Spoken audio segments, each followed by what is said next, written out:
പ്രശാന്തേട്ട, Iran നമുക്കറിയാം, നേരത്തെ ഹമാസിൻ്റെ തലവനെ വധിച്ചതിന് ശേഷം ഇറാൻ നിരന്തരം പറയുന്നുണ്ട്, ഞങ്ങൾ ഇസ്രയേലിനെ തകർക്കും, ഇസ്രയേലുമായി യുദ്ധം ചെയ്യും എന്ന് പറഞ്ഞുകൊണ്ടിരിക്കുകയാണ്.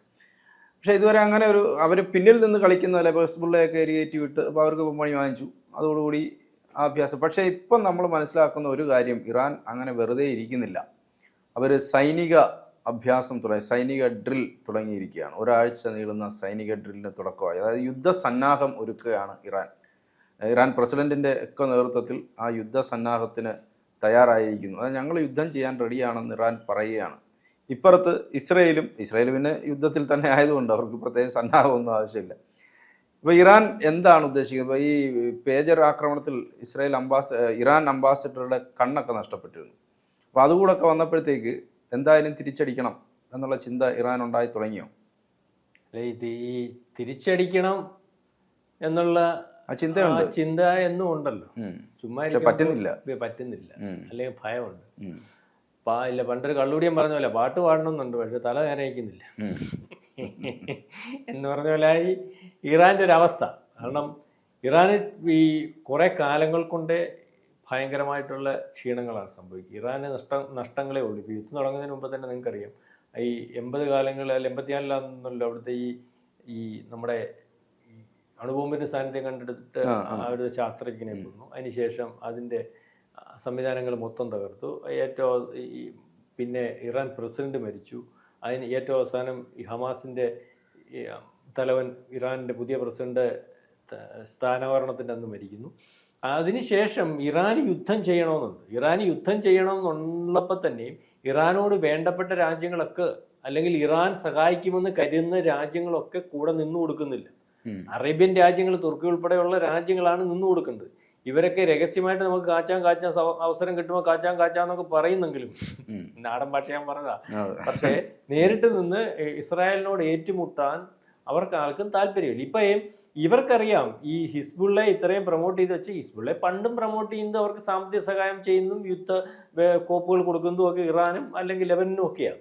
അവരുടെ സഹായത്തോടു കൂടിയാണല്ലോ ഇവർ നിൽക്കുന്നത്. കാരണം ലെബനിൽ നിൽക്കുന്ന അവരുടെ സൈന്യത്തെക്കാട്ടി കൂടുതൽ അംഗബലമുള്ളവരാണ് ഈ പറയുന്നത്. അപ്പം അത് ഇസ്രായേലിനറിയാം. അതുകൊണ്ട് തന്നെയാണ് ഇസ്രായേൽ ഇപ്പോൾ ഇത്തരത്തിലുള്ള ഒരു ആക്രമണം നടത്തിയത്. കാരണം ഇത്തരത്തിൽ ഒരാക്രമണം നടത്തിയാൽ മാത്രമേ സിവിലിയൻസ് കുറച്ചുകൊണ്ട് ആൾക്കാർ മരിക്കത്തുള്ളൂ. മാത്രമല്ല, ഇതിനകത്ത് ലെബനകത്ത് ഈ നമ്മുടെ ഹിസ്ബുള്ളയ്ക്ക് വളരെ സപ്പോർട്ടുണ്ട്. കഴിഞ്ഞ ദിവസം ഈ ഒരു ഭീകരനെ വധിച്ചല്ലേ 7 ബില്യൺ അല്ലെങ്കിൽ ഹിസ്ബുള്ളയുടേത്. അതിന് കാവൽ നിന്നത് അവിടുത്തെ ഈ നാട്ടുകാരാ. ഇവർ അണ്ടർഗ്രൗണ്ടിൽ കൂടിക്കൊണ്ടിരുന്നപ്പോൾ അതിന് വട്ടം കാവൽ നിന്ന സിവിലിയൻസാണ്.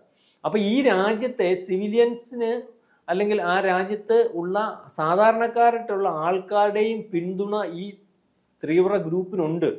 അത് ഹമാസിൻ്റെ കാര്യത്തിൽ ഈ പാലസ്തീനിലുമുണ്ട്.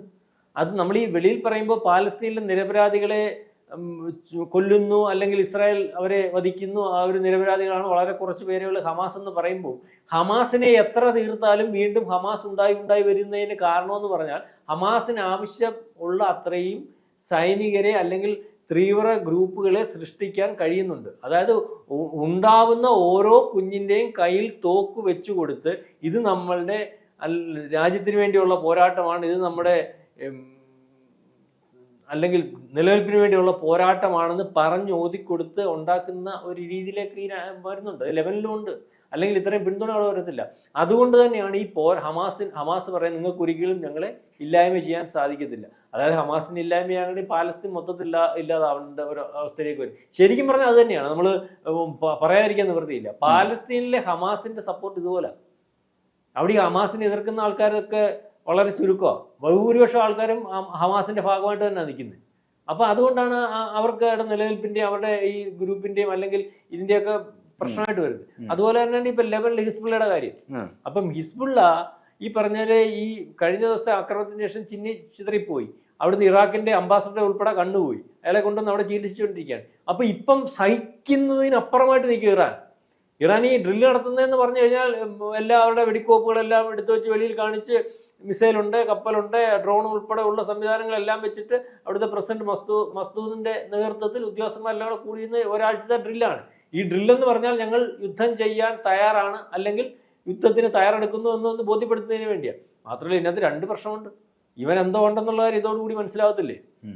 ഇവനെ ഡ്രില്ലോടുകൂടി ഇവൻ എന്തോ ഉണ്ടെന്നുള്ള കാര്യം അവർക്കറിയാം. ഇസ്രായേൽ ഉൾപ്പെടെയുള്ള അമേരിക്കൻ ചാരസംഘടനക്ക് ഉൾപ്പെടെയുള്ളവർ എന്ത് വേണ്ടി ഇവരുടെ കസ്റ്റഡി എന്തുണ്ട്, അല്ലെങ്കിൽ ഇവർക്ക് എന്ത് ചെയ്യാൻ സാധിക്കും എന്നുള്ളതിനെ പറ്റിയൊക്കെ നല്ല ബോധ്യമുണ്ട്. അല്ലെങ്കിൽ ഇറാനെ സഹായിക്കുന്ന ഈ റഷ്യ ഉൾപ്പെടെയുള്ളവർക്കറിയാം, അല്ലെങ്കിൽ ബാക്കിയുള്ള സഖ്യകക്ഷികൾക്കൊക്കെ അറിയാം ഇവരോട് പിടിച്ചു നീക്കാൻ പറ്റത്തില്ലെന്ന്. ഇപ്പം ഈ ഡ്രില്ല് എന്ന് പറയുന്നത് ലോകത്തിന് നമ്മളും കാണിക്കാറുണ്ട്. നമുക്ക് പ്രശ്നമുള്ള പ്രദേശങ്ങൾ നമ്മൾ ഈ വ്യോമ അഭ്യാസങ്ങളും അല്ലെങ്കിൽ സൈനിക പരേഡുകളൊക്കെ നടത്തുന്നുണ്ട്. അതിന്റെ സമാനമാണ്. ഇപ്പം ഇത് ഇറാൻ കുറെ കാലം കൊണ്ട് ആഗ്രഹിക്കും, ഞങ്ങൾ യുദ്ധത്തിന് തയ്യാറെന്നല്ല, യുദ്ധത്തിന് തയ്യാറായിട്ട് തന്നെ ഇരിക്കുകയാണ്. യുദ്ധം ചെയ്യാനുള്ള കഴിവില്ലാത്തതുകൊണ്ട് മാറിയിരിക്കുകയാണ്. ഇസ്രായേലിനോട് യുദ്ധം ചെയ്താൽ അമേരിക്ക കയറി തീർത്തടിച്ചിട്ട് അമേരിക്ക ഇങ്ങനെ നോക്കിയിരിക്കുക, ഒരു കാരണം നോക്കിയിരിക്കുകയാണ്.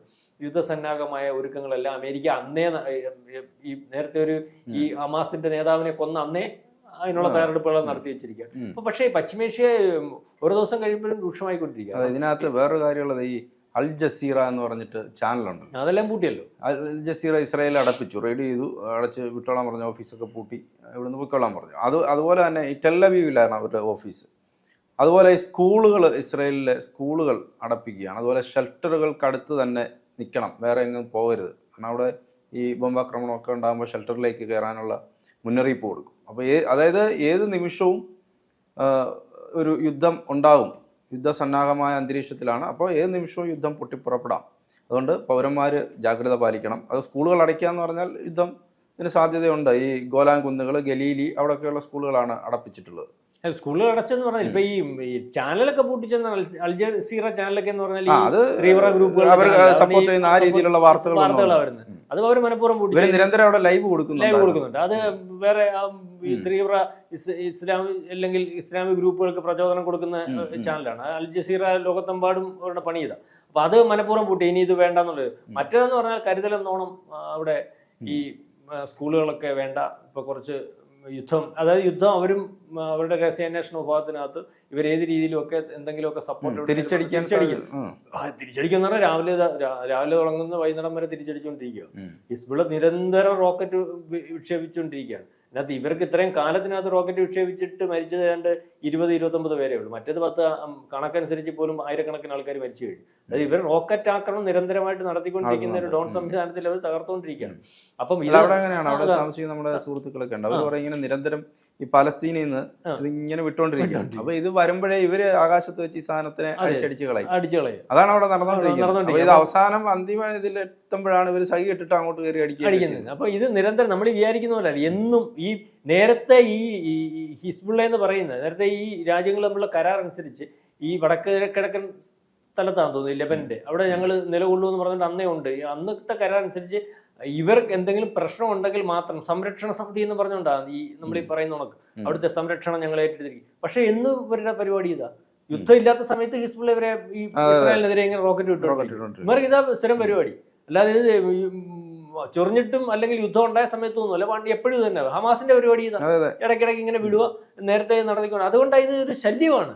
കാരണം ഇവിടെ അവര് വളരെ പ്രയാസപ്പെട്ടാണ് ജീവിക്കുന്നത്. വളരെ കുറച്ച് ജനസംഖ്യയുള്ളൂ, വളരെ കുറച്ച് ഏരിയയേ ഉള്ളൂ. മാത്രവുമല്ല എല്ലാവർക്കും നിർബന്ധ സൈന്യ സേവനമാണ്, വട്ടം ശത്രുക്കളാണ്. ഇതെല്ലാം അതിജീവിച്ച് ഒരു ശകലം പോലും സമയം ചുമ്മാതെ നോക്കിയിരുന്നാൽ മാത്രമേ അവരുടെ സംരക്ഷണം ഒക്കത്തുള്ളൂ. അപ്പൊ വീണ്ടും ഇതേ രീതിയിൽ ആക്രമിക്കാൻ തുടങ്ങി അവിടെ നിലനിൽപ്പിന്റെ വിഷയം ഇത്. നമ്മൾ ഈ ഇസ്രായേലിനെ കുറ്റം പറയാൻ, ജീവിതം ഏറ്റവും കൂടുതൽ ആഘോഷിക്കുന്ന ഒരു ജനതയാണ് ഇസ്രായേൽ. അതിന്റെ കാര്യം എന്ന് പറഞ്ഞാൽ ഈ നേരത്തെ പറഞ്ഞാൽ നിർബന്ധിത സൈനിക സേവനം. എപ്പോഴും യുദ്ധം നടക്കുന്നു, സംഘർഷഭരിതം. 16 വയസ്സ് കഴിഞ്ഞാൽ നിർബന്ധിതമായി സൈനിക സേവനം നടത്തണം. അപ്പോൾ എങ്ങനെയാണ് ജീവനോട് തിരിച്ചു വരുമെന്ന് ഉറപ്പില്ല. അതുകൊണ്ട് തന്നെ സർക്കാർ നിയന്ത്രണങ്ങളില്ല അവർക്ക് ജീവിതം ആഘോഷിക്കാനുള്ള.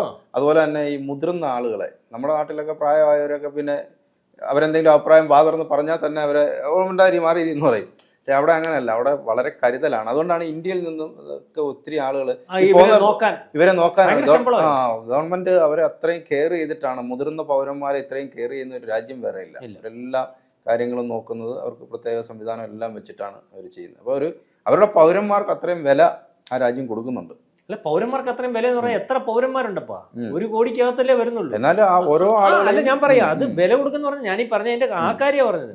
അത്രയും പൗരന്മാർക്ക് അവർ വില കൊടുക്കാതിരിക്കാൻ പറ്റുമോ? വളരെ കുറച്ച് ജനസംഖ്യ ഉള്ളൂ. എത്ര കാലത്തിനകത്ത് എന്തെല്ലാം പീഡനം അനുഭവിച്ച ഒരു ജനവിഭാവം. ഇവിടെ ജൂതന്മാർ ലോകത്ത് ഏറ്റവും വലുതാന്ന് പറയുമ്പോഴും ഈ ജൂതവംശത്തെ ഇല്ല, നമ്മൾ പുറകോട്ട് വരെ ഹിറ്റ്ലറിന്റെ കാലം തൊട്ട് അതിനുശേഷം ഈ രാജ്യത്തു നിന്ന് ഇവരെ ചിതറിച്ചു കളഞ്ഞു. എന്നിട്ട് വീണ്ടും ഇവർ ഒന്നിച്ചു വന്നു. ആ രാജ്യത്ത്, ഇപ്പോൾ ഉള്ള രാജ്യത്ത് ഒരു കാരണവശാലും ഒരു പ്രകൃതി അനുഗ്രഹീതമല്ലാത്ത ഒരു സ്ഥലത്താണ് അവര്, മരുഭൂമി. അവിടാണ് എല്ലാ സംവിധാനത്തോടു കൂടി അവർ ജീവിക്കുന്നത്. പിന്നെയും ജീവിക്കാൻ സമ്മതിക്കുന്നില്ലെങ്കിൽ എന്ത് ചെയ്യും? ഇന്ത്യ പറയുന്ന പോലെയുണ്ട്. നമ്മൾ ഇസ്രായേൽ എവിടെയെങ്കിലും കയറി ആക്രമിച്ചായിട്ട് ജോൺ അറിയോ? ഇസ്രായേൽ ഏതെങ്കിലും രാജ്യത്തെ അവരെ ആക്രമിച്ചാൽ നിങ്ങൾക്കറിയോ? എങ്ങും ആക്രമിച്ചിട്ടില്ല. അവരെ ആക്രമിക്കുമ്പോൾ അവർ ആക്രമിക്കും. പിന്നെ ആക്രമണം നിർത്തണമെന്നുണ്ടെങ്കിൽ അവർ തീരുമാനിക്കും. അവരുടെ നിലനിൽപ്പിന് വേണ്ടിയുള്ള ആക്രമണമാണ്. അവരുടെ ഇനി ജീവിക്കണം എന്ന് തീരുമാനിച്ച് വന്നവരെ ജീവിക്കാൻ അനുവദിക്കാത്തപ്പം അവർ പറഞ്ഞിട്ടുണ്ട്, ഞങ്ങളെ ഉപദ്രവിച്ചാൽ ഞങ്ങൾ മറക്കില്ല, പൊറുക്കില്ല, അത് നടക്കത്തില്ല എന്ന് വെച്ചാൽ അവരത്രയ്ക്ക് ഉപദ്രവം അനുഭവിച്ച് കാലങ്ങളായിട്ട് വന്നുകൊണ്ടിരിക്കുന്നതാണ്. അപ്പം അവരെ കയറി ആക്രമിച്ചാൽ അവർ മറക്കില്ല എന്ന് പറയുന്നു. അവരെ ആക്രമിക്കുന്നത് അനുഭവിക്കാൻ മാർഗമുള്ളൂ. അപ്പോൾ അനുഭവിച്ചു. അപ്പോൾ ഇറാൻ എന്തായാലും സൈനികാഭ്യാസമൊക്കെ തുടങ്ങി. ഇസ്രായേലിനെ പിന്നെ പ്രത്യേകിച്ച് പറയേണ്ട കാര്യമില്ല. ഇസ്രായേൽ അയത്തുള്ള ഖൊമേനി പറഞ്ഞിട്ടുണ്ട്, ചെങ്കൊടിയൊക്കെ ഉയർത്തിയിരുന്നല്ലോ പ്രതികാരം ചെയ്യാൻ വേണ്ടി. പക്ഷേ ഇതുവരെ നടന്നില്ല. അദ്ദേഹം എന്നും പറയുന്നുണ്ട് ഇസ്രായേലിനെ തുറച്ചു നീക്കുമെന്ന് അദ്ദേഹം പറയുന്നുണ്ട്, ആഹ്വാനം ചെയ്യുന്നുണ്ട്. ഞാൻ ചോദിക്കുന്നത്, ഇസ്രായേൽ ഈ ഖൊമേനിയെ വരെ ലക്ഷ്യം വെക്കുന്നുണ്ട് എന്ന് തോന്നുന്നുണ്ട്. അത് വേണ്ടി വന്നാൽ അയത്തുള്ള ഖൊമേനിയും ഇല്ലാതാക്കും. അതൊരു ആഗ്രഹമല്ലേ?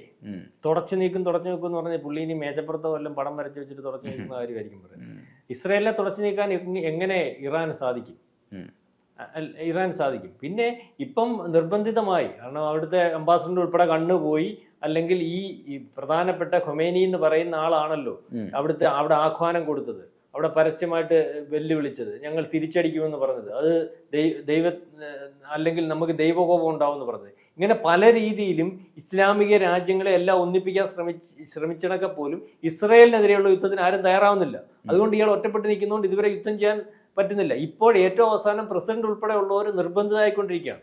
കാരണം അവരുടെ കെയർ ഓഫിലാണ് ഈ ഹിസ്ബുള്ള യുദ്ധം ചെയ്യുന്നത്. അപ്പോൾ അവർക്ക് ഇത്രയും ക്ഷീണം പറ്റിയപ്പോൾ ഈ ഇറാന്റെ ഭാഗത്തുനിന്ന് വേണ്ട രീതിയിലുള്ള ഒരു ഇടപെടിയിൽ ഉണ്ടായില്ലെങ്കിൽ ഹിസ്ബുള്ള കയറിയവനെ അടിച്ചാൻ തോന്നും. മനസ്സിലാവുന്നുണ്ട്, ഹിസ്ബുള്ള കയറി ആക്രമിച്ചാൻ തോന്നും. അതുകൊണ്ടാണ് അങ്ങനെ ചെയ്തത്. ഒരു കാര്യം, ആവശ്യമില്ലാത്ത പണിക്ക് നിന്നാൽ ഈ ഖൊമേനിയെ ഉൾപ്പെടെ തൂക്കിയെടുത്തുകൊണ്ട് അവർ പോകുന്ന ഒരു രീതി ഉണ്ടാവും. ഖൊമേനിയെ നേരത്തെ ഇസ്രായേൽ നോട്ടം ഇട്ട് വെച്ചിരിക്കുകയാണ്. ഒരു കഴിഞ്ഞ F-15 അല്ലെങ്കിൽ F-5 വിമാനം കൊണ്ടുവച്ചൊരു മിസൈൽ വിടുന്ന കാര്യമുള്ളൂ. അത് വളരെ നിസ്സാരമാണ്. അത് അത്തരത്തിലൊരു രാജ്യത്തിൽ കടന്നു കയറി ഒരു പരമോന്നത അല്ലെങ്കിൽ അദ്ദേഹത്തിന്റെ പരമാധികാരത്തിൽ ഇരിക്കുന്ന ഒരാളിനെ കൊല്ലണ്ട എന്ന് വിചാരിച്ചാണ്, അത്തരത്തിൽ ചർച്ചയിലേക്ക് കൊണ്ടുപോകണ്ടെന്ന് വെച്ചാണ്. അല്ലെങ്കിൽ എന്നേ അത് ഇസ്രായേലിന് സാധിക്കും. അത് വളരെ കൃത്യമായിട്ട് ഇറാൻ മനസ്സിലാക്കുന്നത് നന്നാവും. യുദ്ധത്തിന് പോകുന്നത് കൊള്ളാം, താൻ എന്തോ വലിപ്പത്തിലുണ്ടെന്നും മനസ്സിലാക്കി യുദ്ധത്തിന് പോകും.